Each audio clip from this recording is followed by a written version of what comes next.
Hello, welcome back to Crushing Sounds. My name is Chris, and today I'm joined by Arizona-based up-and-coming prog metal band Logistical Nightmare. Thank you guys so much again for joining with me today. Would you all like to introduce yourselves and your roles within the band?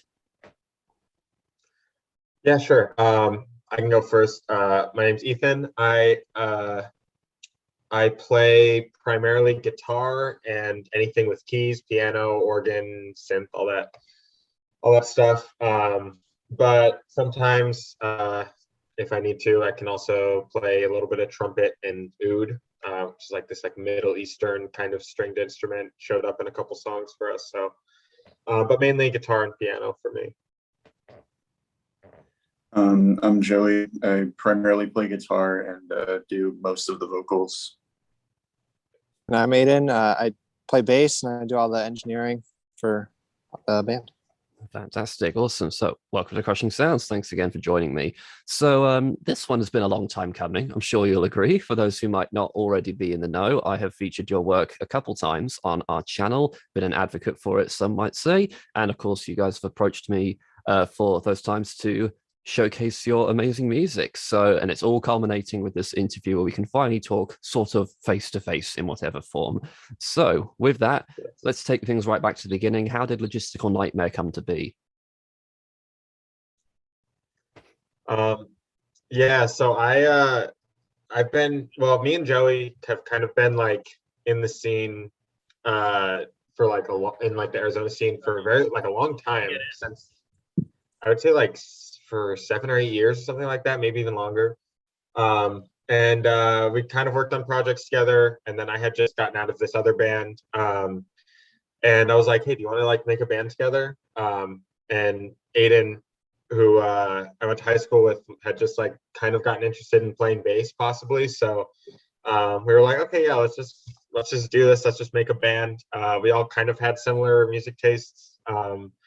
So yeah, it formed.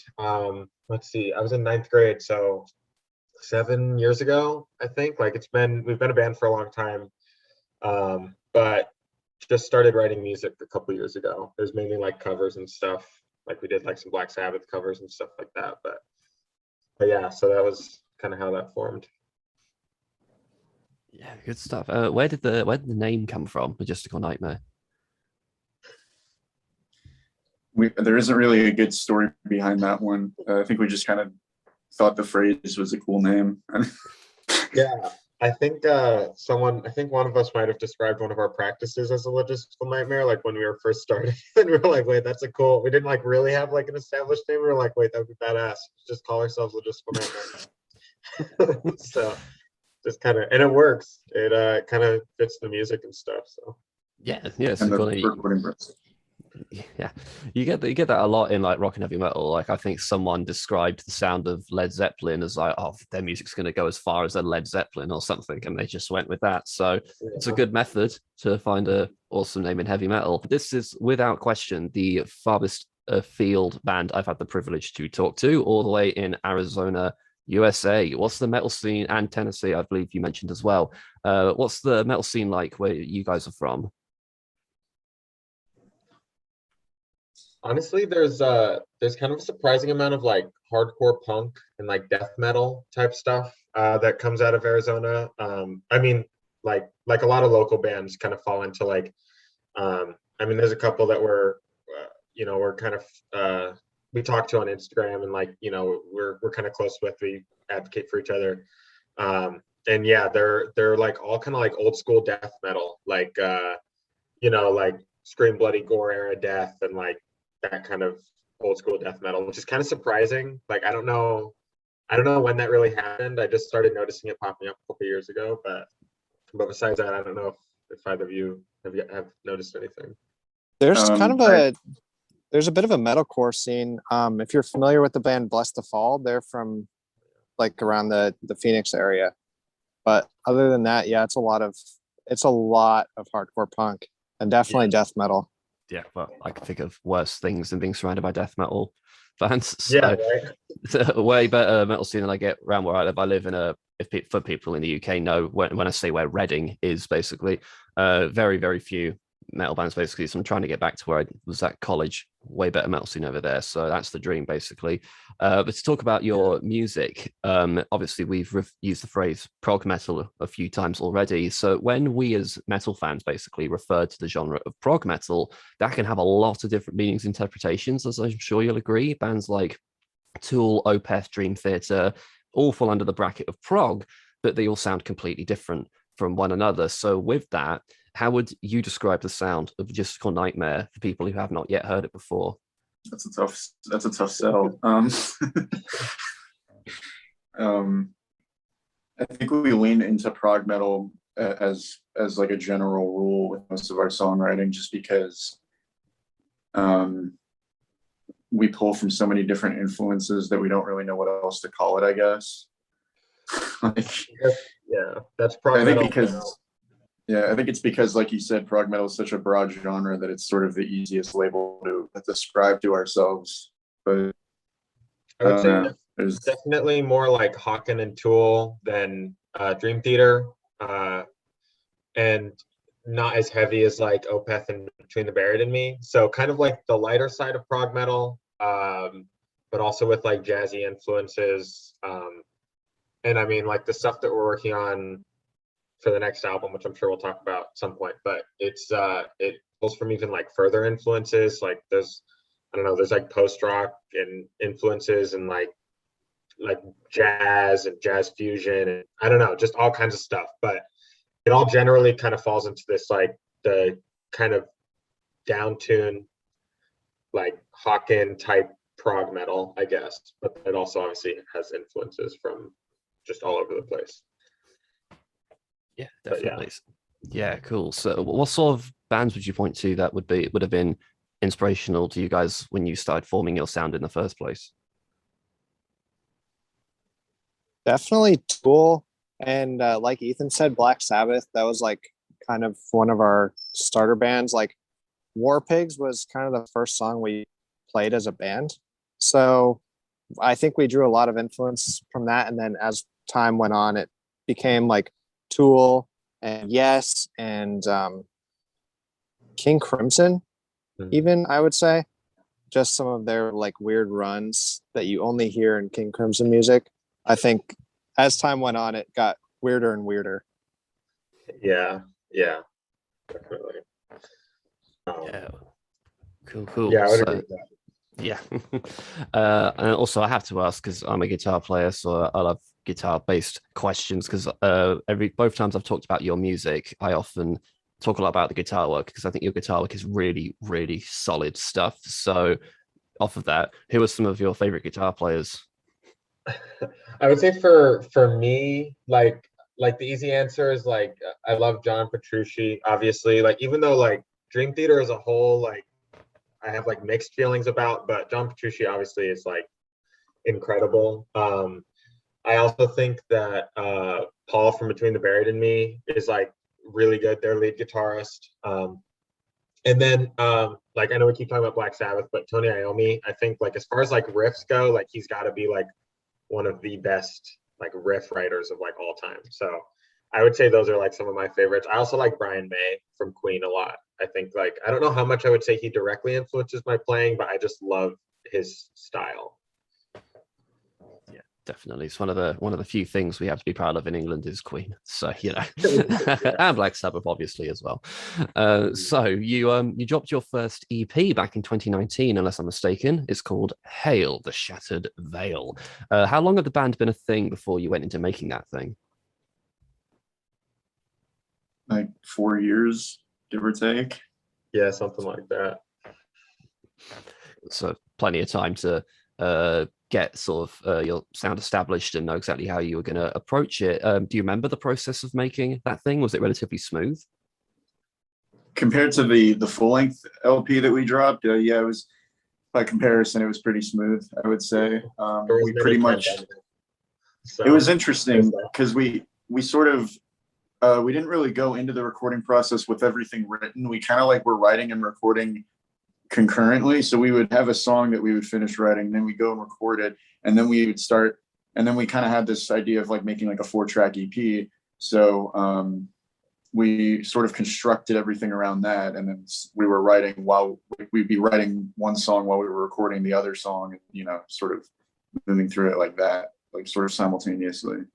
Yeah, I don't know, Aiden, if you want to talk to like how that experience was versus like Scorched Earth, because Scorched Earth was like kind of messy. Yeah, for recording. it was both releases were just kind of weird in their own different ways. Our first release, Hail, was I was just starting out. I was very much new to recording and mixing and editing and everything like that. So it was very fresh and kind of immature, I would say.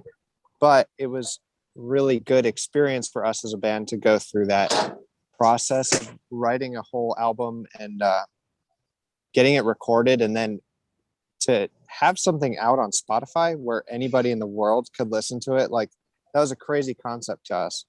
And then by the time Scorched Earth rolled around, we were obviously in the pandemic, and it was just weird because the guys were in charge of kind of recording their own guitar and stuff like that. So it wasn't like I had full control over everything like you would typically expect in a recording studio. So it was very odd to not have that level of control. So they were odd in their own separate ways, I would say. But overall, I'm happy with them. Yeah, fantastic stuff. Yeah, you mentioned going up on Spotify or whatever for the first time. I still remember the day when my band got on it for the first time. It is weird. It's so bizarre. Yeah, when it gets out it's for the crazy. first time. Yeah, it's definitely, you know, start of an incredible experience. Obviously, putting out whatever you do basically with this band or any other projects, really. So a day to remember, as it were. But of course, off the back of that EP, not ones to sit and breathe for a while, you dropped your debut album a year later, which was earlier this year, Scorched Earth. We've mentioned it already. I have, of course, already looked at the album for this channel. Just to reiterate, it's really, really, really good. I remember I had some hopefully constructive feedback. I had points which I thought could be tightened up and better for a follow-up when I reviewed the track Cynic and then again with the rest of the album. And I was really nervous to do that because I knew for a fact you guys would watch that video. So just to peek behind the curtain for the people watching this video, these guys, Logistical Nightmare, are super professional guys. Very maturely took the points that I had on board about the album. So I just wanted to thank you guys for being so cool about the review. I really, really appreciate that. So with that, what thoughts regarding the album that you have heard, not just from me, but from other people who've heard the album, that might influence how you're going to approach the next album? There's a lot of like mixing suggestions that I am going to take like really seriously. And I want to make sure like the delivery is super, super perfect before it gets anywhere. I think that's really important to how our sound is. Like we're big fans of the writing, but I'm also a huge fan of how it sounds. I want it to sound coherent and professional. I want people to know that we're taking those suggestions and we're really listening to them, like you said. And we want to make everything as good as possible for not only for the fans, but for ourselves too. It's good to have something to be proud of. And definitely like, yeah, I think it'll be easier for this as well because kind of like Aiden mentioned earlier, the recording process for Scorched Earth was all social distanced, obviously. So it was kind of like I had my bedroom, like I had my amp like in my bedroom, like kind of looked like it was like a jungle for like the whole summer of 2020 because there was just cables and shit everywhere. But yeah, so it was like the sound wasn't like the actual recording wasn't as professional and you know, and so then it's harder to like mix it as professionally. So I think like, yeah, a lot of the comments about the mixing, I think were kind of at their core also comments about the recording, even though maybe people didn't realize that at the time. So I think the fact that like the recording process for the new stuff was a lot smoother and then also obviously like Aiden's still just continually improving with mixing. So I think that both of those in combination will lead to like a much better final product. Just to piggyback off of that, I know that one of the other main points of contention with the album as a whole was the vocals. So I'm primarily the guitar player. I'm sort of a vocalist by proxy. It's never like my primary instrument, I guess. So moving forward, I think one thing that I want to do personally to sort of deliver a better performance is kind of like treat the vocals like not like the secondary thing that I do, which is sort of what I was doing on the EP and the album. Especially given sort of the hasty slapdash sort of production that ended up happening with the first album, the recording process, being complicated by the pandemic and everything. I think that kind of impeded the performance a little bit. And I think that moving forward, it's something that I want to emphasize, just treat it a little more seriously than I probably did on the first album, where we sort of just had vocals because we kind of needed to have vocals, but yeah. Yeah, awesome stuff. On the whole, though, how was the album received? Just like in a more general sense. It was received very positively. Like really the only 2 points of contention that I saw were like vocals, the mixing and the performance on some parts, and then the like production. But besides that, it was very well received. I was like really, I don't know. I mean, I felt like it was good when we were releasing it, but I was like, maybe I'm obviously biased. Like maybe it's not as good as I think it is.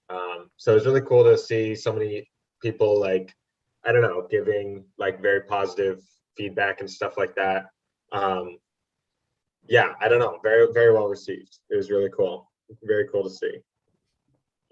Yeah, awesome stuff. I think because one of my big takeaways from the album was just the songwriting is really solid. Obviously, there are some points in the performance and some points in the production that you can always improve, that kind of thing. But you've got the songwriting down, which is a really good bedrock to have to really make the meat and potatoes out of this thing. So good luck with all your future music, guys. I'm sure you'll absolutely smash it. So a couple more questions regarding Scorched Earth. This is probably a bit more of a basic one, but is the title as literal as it seems? Just the world in a blaze, as it were? I think that the overall sentiment of a lot of the lyrics and a lot of the themes surrounding the album do reflect, and I think we're influenced by kind of the state of the world when we were making it. I don't know how literal it I don't I don't even remember where the title came from, to be honest. I think it was just sort of an idea that we tossed around, but I think it seemed thematically appropriate. I don't know how literal it was. Maybe it was subconsciously a reference to the forest fires on the West Coast. I don't know. Could have been. Yeah, I mean, a lot of especially the title track, like, I don't know. That's like, I guess as close to political as like we were interested in getting at the time also. So it's like, I don't know.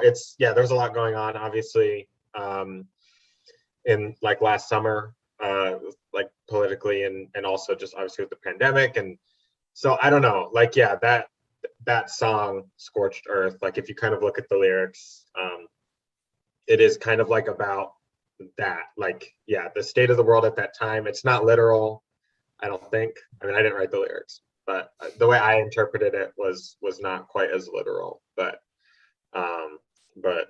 yeah, kind of metaphorically, it felt like the world was on fire and there was no escape, no matter where we went. So yeah, for sure. Would you say that was sort of the running theme throughout the whole album, or does every song try and do something a little bit different?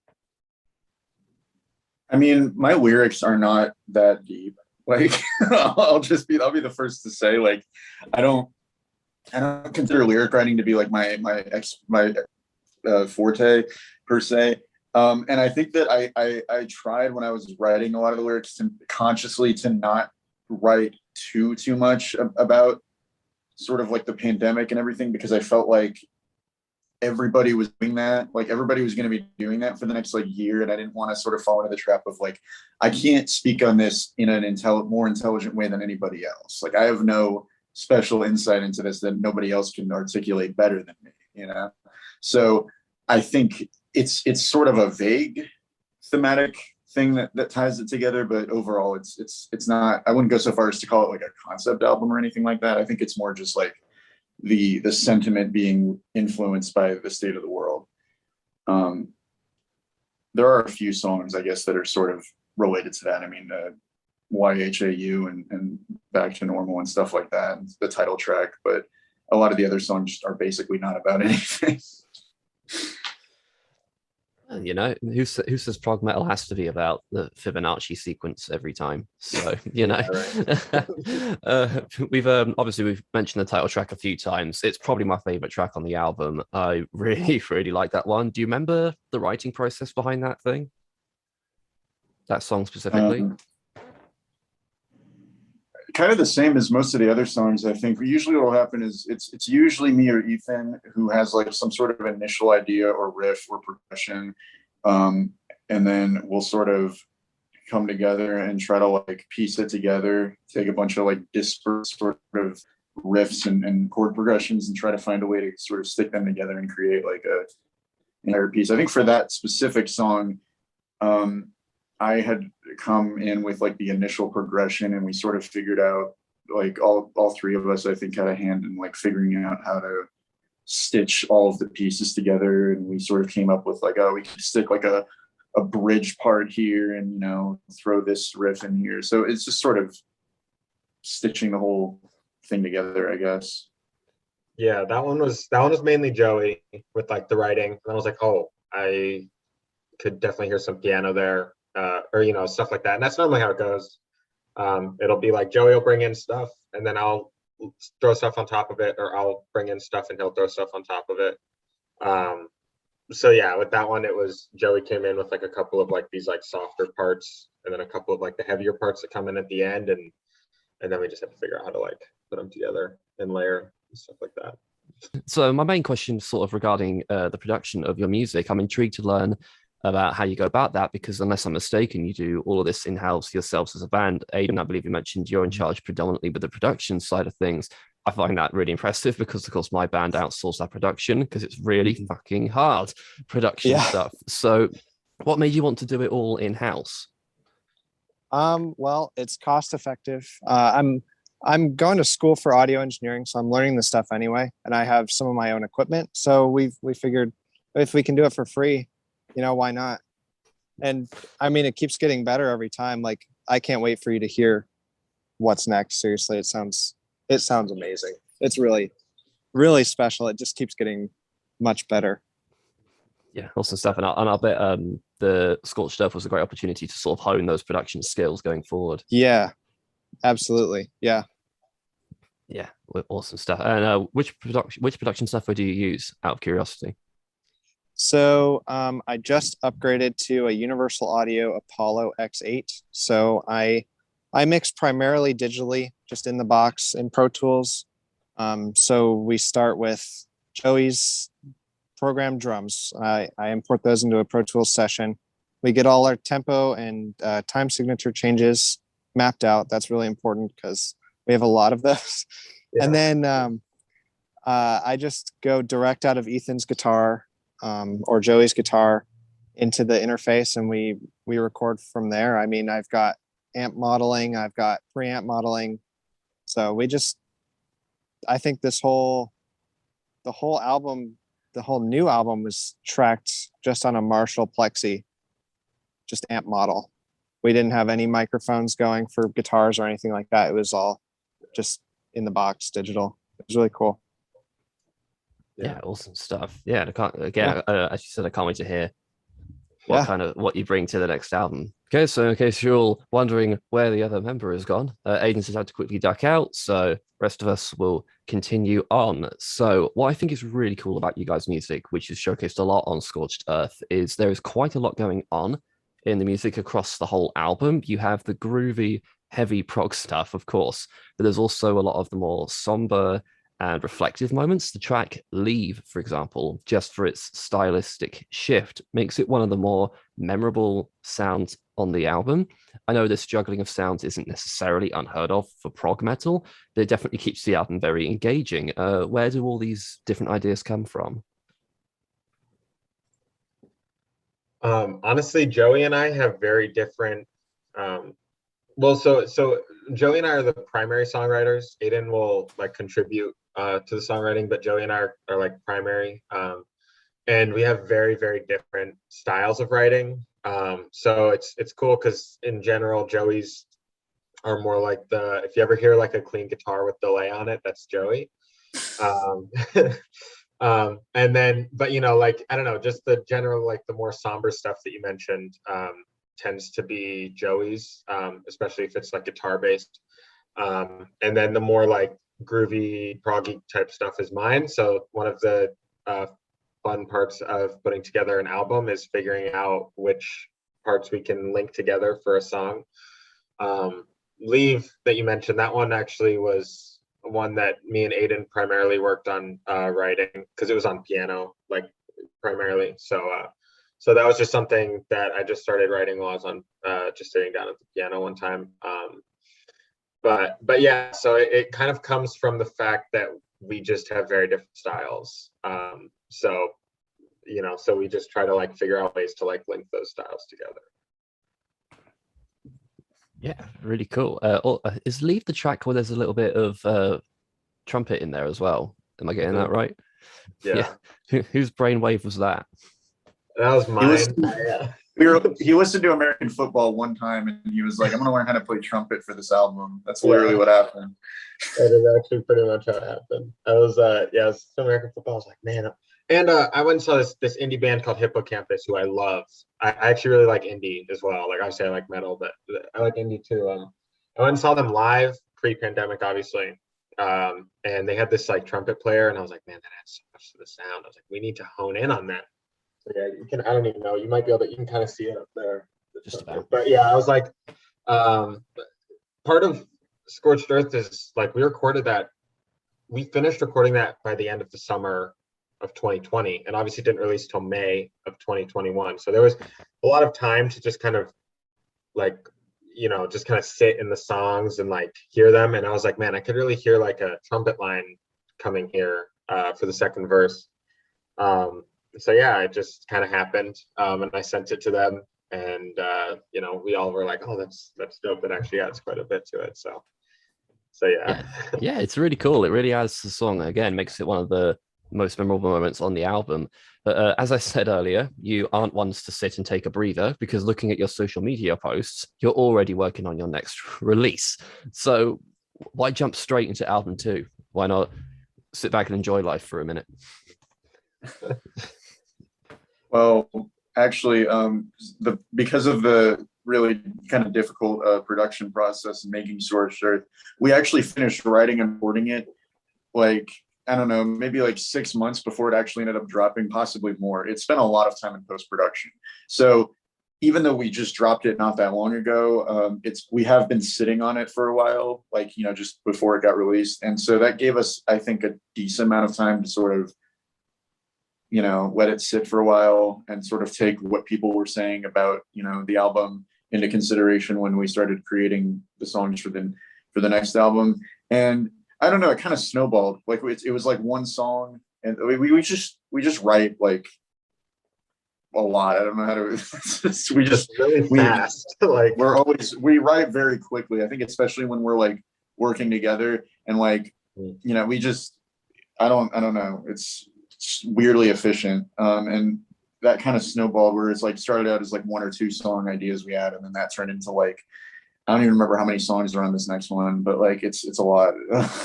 Yeah, it's funny. There's I think there's 13 on the upcoming album, 13 songs, and there was 12, and then me and Joey got together just to hang out, and we were like going to work on like writing some layers for a couple of the songs, and then we accidentally wrote like a 6 or 7 minute song while we were hanging out, and then we were like, okay, well, let's just like throw this into the album, figure out how we can fit this. So it's I don't know, and it's just what at least for me, like it's what I love to do. Like it's what I do when I'm wanting to like take a break from schoolwork or work or whatever. Like I like want to write. So, and I think it's the same for Joey as well. So it's like, I don't know, it just kind of happened. Like, yeah, I don't know. Yeah, wicked stuff. I've already referenced the songwriting on Scorched Earth being up to a really, really good caliber, but obviously you don't have to give too much away if you don't want to. But have you developed or approached the songwriting slightly differently on this upcoming release? I think that on this next release, there might be a little bit less a disparity in terms of like the genres. I mean, because with Scorched Earth, I mean, and this is, you know, this you could see this as a good thing or a bad thing, but Scorched Earth is very all over the place, right? It's like you have like songs that are more like prog metal, you have songs that are like almost tech death, and then you have like, you know, jazz, and it's very all over the place. I think this next album is slightly more cohesive. You'll still hear a lot of variety in terms of like the musical influences and the sort of directions that the songs take, but I think overall it's more cohesive. It's a little bit more consistent, and I think that part of that is, I think Scorched Earth, me and Ethan wrote a lot of the songs individually. So there would be songs that he almost exclusively wrote. You know, like he would write Weave, he wrote Cynic, he basically did those songs, and then I would do like Scorched Earth or The Woods or, you know, something like that. I think on this new album, there's a lot more synthesis, and like I think we collaborated a lot more on a lot of the songs. So I think it gives the overall album a more consistent sound. Yeah, something else to mention too is like Scorched Earth, like we wrote it and didn't like we wrote each song, and then after they were all written, I kind of had these ideas for like, because I don't know if you like, the songs kind of flow into each other for a lot of it. That was something that was kind of added after the songs were recorded. I was like, oh, we could do like a transition here that sounds like this, you know. So with the new album, we went into it with the idea that we want to have these flows between songs. So the way that we wrote was more like, okay, this song ends in this way, so let's start the next song this way and then write it from there. So it's a lot more like, I think it flows a lot better. And it kind of has, like, I was talking to Joey about this a while ago, like it has much more of a beginning, middle, and end, whereas I feel like Scorched Earth was kind of just a beginning and an end, if that makes sense. So it just is, I don't know, I think it flows a lot better. And yeah, I think it's just more like mature and cohesive too. Yeah, any word on when we can expect some new stuff? Yeah, actually, we're hoping to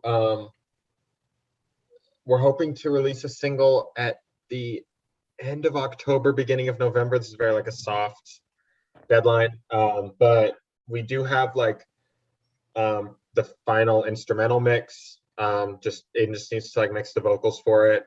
We've got the cover. So yeah, we are planning on releasing a single in hopefully just a little over a month. So everyone will be able to hear like the new production and the new sound and stuff like that. So we're very, very excited. Awesome. Yeah, I can't wait to hear that. Hopefully that's going to sound fucking awesome. So, one last question before we get to our sort of quick fire outro.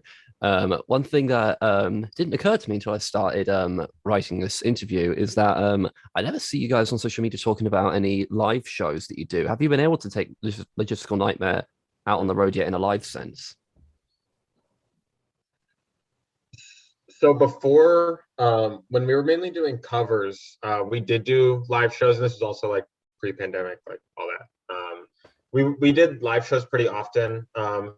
There were like a couple of like really old originals that will never see the light of day, hopefully. But, fine, just send them to me privately. I won't tell anyone. Yeah, right. But those that we played live, but like none of the stuff that we have out on Spotify has been played live, I'm pretty sure.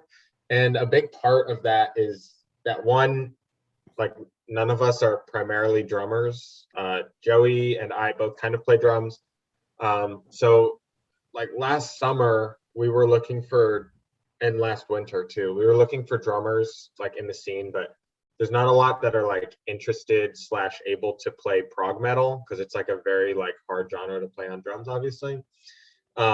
So it's just been tricky. Like I think like all three of us are, at least like obviously when we're all in town, like when Aiden's back in town from college and stuff like that, like all three of us are like willing to play live, but our music just doesn't really lend itself to be played by 3 people on stage. Like I feel like we need at least 1 more, maybe even 2 more people to like, since it's just so many layers and stuff like you mentioned. So no, not since we started like releasing stuff on Spotify, unfortunately, but it isn't something we're opposed to at all. It's just the ability to do it isn't really there, unfortunately. Yeah, completely fair enough. So this is an official casting call going out there to anyone who watches this. If you're in the Arizona area and you're a drummer, look up Logistical Nightmare. Get yourself into it. Yeah, DM us on Instagram. Yeah, definitely. Awesome stuff. And if the amazing should happen one day and you get over to merry old England, let me know and I'll definitely check out you guys. So yes, yeah, don't know if you've ever seen any of these interviews before, but we always like to end them the same way every single time. So with some quick fire questions, basically, you can think as quickly as you like on these, or you can elaborate, or you can debate amongst each other if you wish. Completely up to you. Just a fun way to see us through to the end. So we will start with the always classic question: Metallica versus Slayer.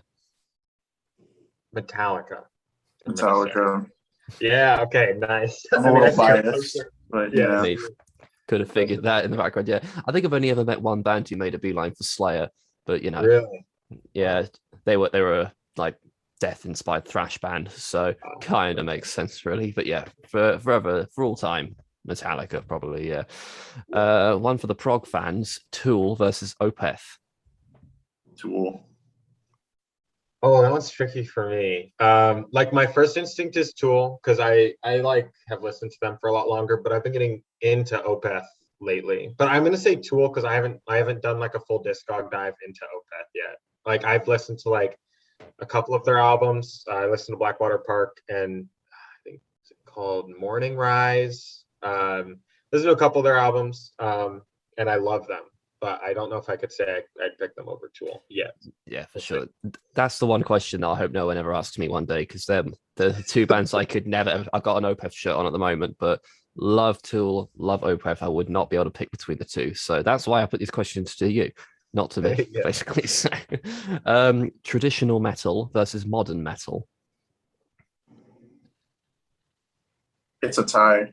There is no right answer to that. There's too many like variables at play, Yeah, there's too much good shit from both. I guess I'd say I probably listen to a little bit more modern metal, like prog stuff. Obviously, like there's like proto prog, like old school, like Volume 4 from Black Sabbath, stuff like that. But like I don't know, like I would say overall modern probably, but that's a really tough one. Yeah, that's hard. There's too much good old school shit. Yeah, for sure. Favorite movie? Pulp Fiction, which is such a basic answer. It's like a basic bitch answer, but like it is. I mean, there's a reason why it's so popular. It's just really, really good. Like every time I go back to it, I still enjoy it just as much. So, wait, what did you say for yours? Pulp Fiction. Oh, classic. I showed you that movie, didn't I? Yeah, you did. Back in high school, yeah. For me, I don't know, probably Taxi Driver or one of those other like classic 70s movies. I think the 70s was really just the best decade for movies in general. Taxi Driver is great as well. Yeah, so very, very solid answers there. I get, obviously Tarantino comes up a lot whenever I ask that question, but he is the man, really. So next question, summer versus winter. Winter, because that's because I live in Arizona where it's like brutally hot all the time. Yeah, that's exactly what I was gonna say. Summers get up to like 115 Fahrenheit. I don't know what that would be in Celsius, but it's hot as balls. We don't get anywhere near that here in England. It's crazy. So yeah, winter, but just where we live. Like if I lived somewhere where it snowed all the time, I'd probably say summer, but I'm gonna say winter. Yeah, we it just sucks all year round in the UK. It's either way too hot and we're not used to it, or it's way too cold and we're not used to that either. It's not consistent. I'm sure our hot to you guys is pathetic, but but still, yeah, I hate the cold so much. So, but, that's just me. So summer for you. Yeah, definitely. That's what the best festivals are as well. So, I want to anyone playing your Crushing Sounds drinking game, festivals, Bloodstock, drink. Always get Bloodstock into every single video. So next one, favorite band or artist?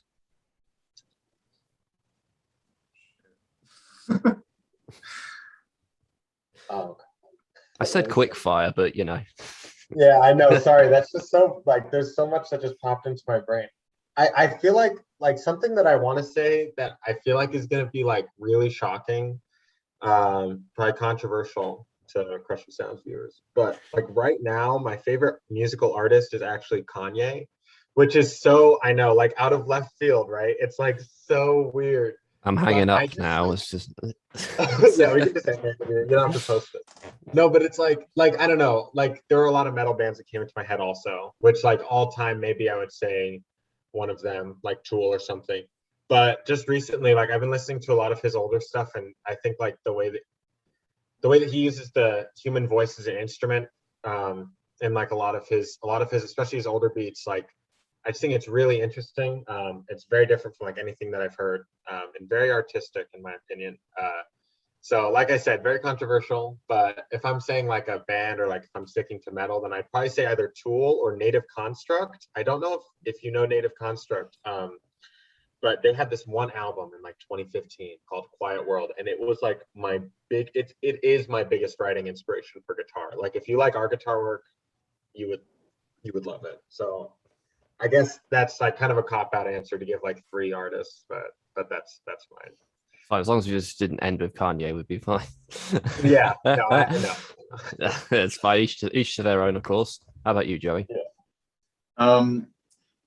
If we're talking about metal specifically, I'd probably say Deftones is pretty high up there, just because I think they're one of the more aesthetically unique bands that you don't really hear a lot of Deftones, like bands that sound like Deftones, especially not like early Deftones when they really like nailed it in like the early to mid 2000s. I just think the whole aesthetic, like the blending the like super heavy riffs with like shoegaze, like really like pretty sounding guitars. I just think it's a really interesting juxtaposition. And for like non-metal, it's a pretty safe answer, but I'd probably say like Pink Floyd, because I think they just made some of the best albums ever in like the 70s.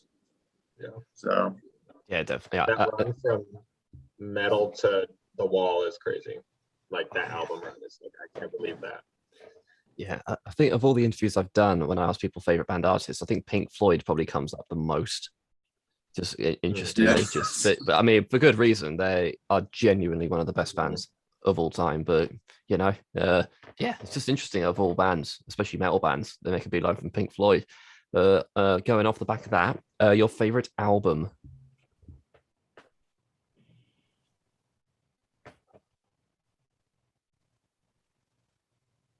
I feel like it's such an easy answer, but like Dark Side of the Moon, like really, I don't know. I've just listened to that album in so many different contexts and just so many different times. And every time it just, I don't know, there's something about it that just always hits like just right. So probably that one, but also that Native Construct album I mentioned earlier, Quiet World, is like, I don't know. I've been obsessed with that album. Like one of the songs on that album was my top song on Spotify last year, and I played it like 60 times or something like that. Like I'm obsessed with that album. So both of those, I would say. I was gonna say Animals by Pink Floyd, but you already said a Pink Floyd album, so I feel like I need to find something weird. This one is more out of left field, but there's an album. I don't know if you ever heard of a band called Godspeed You, Black Emperor. They're a post-rock band. They're so good.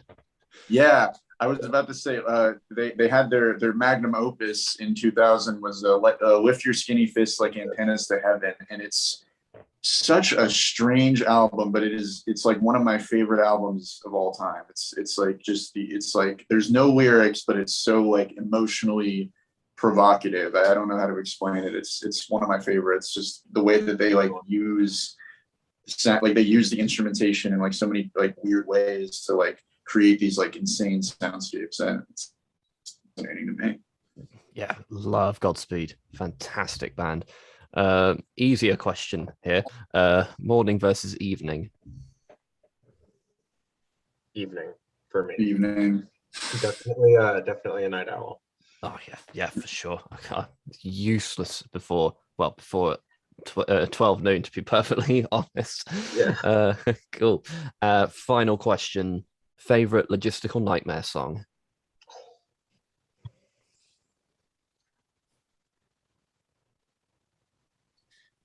I'm not going to count anything on our new album because I don't want to spoil anything. But as far as everything we've released so far, I'd probably give it to Scorched Earth, the song, just because I think it, production wise, I think it came out best. I think, I don't know.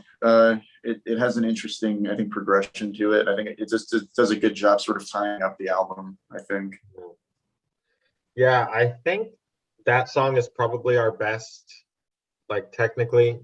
But I think my personal favorite is probably Cynic, because that one was kind of like my baby. Like that one I just spent like a lot of time. Like there are songs on the new album that I spent more time on, but as far as like on Scorched Earth, that was like the song that I spent the most time like meticulously like putting it together and like writing transitions and stuff like that. I had never written a song like that before, so it was all very new. And so that one I have this like very like personal connection with. I do think Scorched Earth is probably the best song, just because of like production and like it just sounds the best. But Cynic is probably my personal favorite because it just, I don't know. I just am very, very proud of that song.